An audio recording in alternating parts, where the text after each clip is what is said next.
Merci beaucoup. Je pense que dans les interpellations de l'honorable député Thierno Alassane Sall, il y a beaucoup d'amalgame.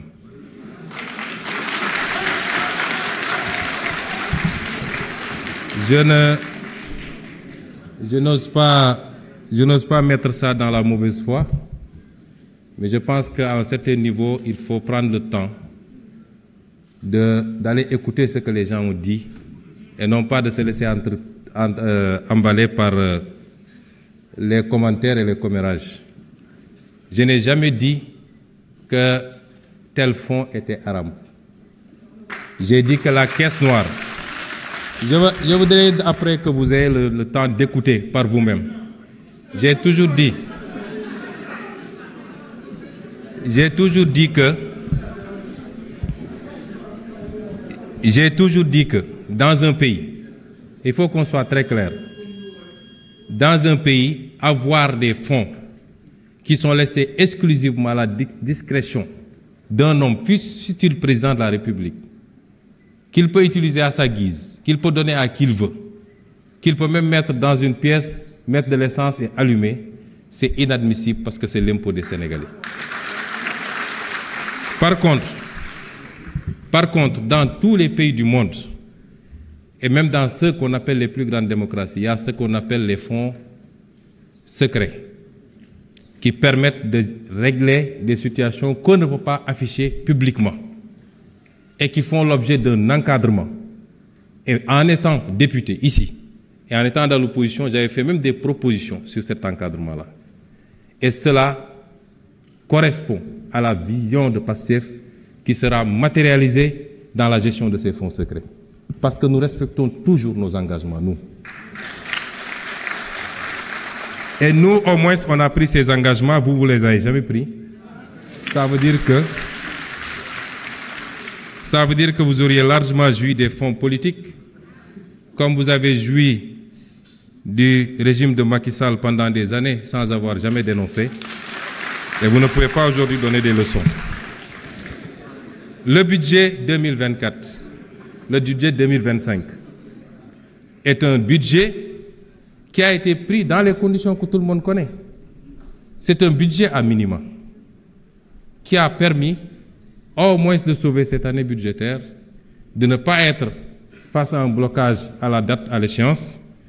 Mais il était évident qu'entre l'installation de l'Assemblée nationale et le moment du vote du budget, il était impossible de procéder à l'élaboration d'un budget dans des standards que tout le monde accepte.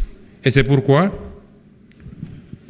nous sommes en train de travailler à la loi de finances rectificative que vous appelez, qui sera celle qui sera réellement conforme à notre programmation. Et austérité, c'est vous qui l'avez dit. Nous ne sommes pas dans l'austérité. C'est l'impression que vous ne comprenez pas ce que c'est que l'austérité. Nous ne voulons pas que le pays s'arrête malgré la situation difficile. Nous voulons aujourd'hui travailler malgré tout, en faisant des efforts sur nous-mêmes, à dégager des marges budgétaires qui nous permettent, tout en continuant à respecter nos engagements, aussi bien par rapport à la dette intérieure que par rapport vis-à-vis de nos engagements internationaux, de pouvoir avoir des marges budgétaires pour lancer le programme Vision 2050. C'est de ça qu'il est question. Et ça, ce n'est pas de l'austérité. Parce que nous sommes très conscients que la plupart des pays, quand ils sont confrontés dans cette situation, le premier réflexe, c'est de tomber dans le piège de l'austérité. Nous ne sommes pas dans ça. Nous sommes dans le réaménagement qui nous permettrait, tout en tenant compte de la situation catastrophique dont nous avons hérité, de faire les bons choix en rationalisant la dépense publique et en dégageant des marges qui nous permettent, dès la semaine prochaine même, dès les jours à venir, de commencer à lancer le programme, que l'économie ne s'arrête pas, que l'investissement ne s'arrête pas et que nous puissions continuer à produire de la croissance indépendamment de la croissance qui peut provenir des secteurs qu'on connaît habituellement, notamment le pétrole et l'agriculture. C'est ça qu'on est en train de faire. Ça, ce n'est pas de l'austérité, M. Thierno Alassane Sall. Et donc, il faut réviser et revoir un peu ces notions.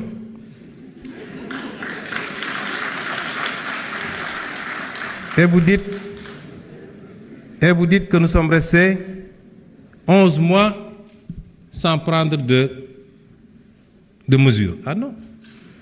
Durant ces 11 mois, on en a tellement pris des mesures correctives. Mais il se trouve que quand vous arrivez, vous héritez d'un État. Vous lancez des travaux. On ne se lève pas pour dire je rationalise telle agence, j'enlève, etc. On fait des études pour être sûr que les choix qu'on va faire sont les bons. Un État, c'est assez sérieux. Et durant le temps de ces études, il fallait continuer à faire tourner l'État, comme on dit. Il fallait mettre des gens à la place qu'il faut pour qu'ils travaillent. Parce qu'il n'est pas question aussi qu'on laisse des gens qui ne partagent pas notre vision, qui ne comprennent pas notre combat, continuer à vouloir piloter des directions générales stratégiques ou des agences où on a besoin aujourd'hui de nous installer dans la vision 2050. Et le temps de faire ce travail, effectivement, on a mis ce qu'il faut. Ce qu'il faut saluer, et vous devez être le premier à le faire, c'est d'avoir le courage de dire, nous ne subirons pas la pression du militant, nous ne subirons pas la demande militante, et nous allons faire les réformes qu'il faut. Quitte à dire à un directeur général sur 3 que nous sommes désolés, mais le pays n'a pas besoin de cette responsabilité pour le moment. C'est ça le courage politique. On aurait fait comme tout le monde, comme vous avez fait quand vous étiez au pouvoir, on allait laisser les choses telles quelles et même créer de nouvelles agences. Monsieur Sall, quelquefois, il faut savoir applaudir, c'est bon. Ça ne vous enlèvera rien. Vous ne pouvez pas vous inscrire dans la critique gratuite, c'est pas bon. Les initiatives sont salutaires et saluées par tout le monde, mais dites gongo et puis c'est fini. Je vous remercie.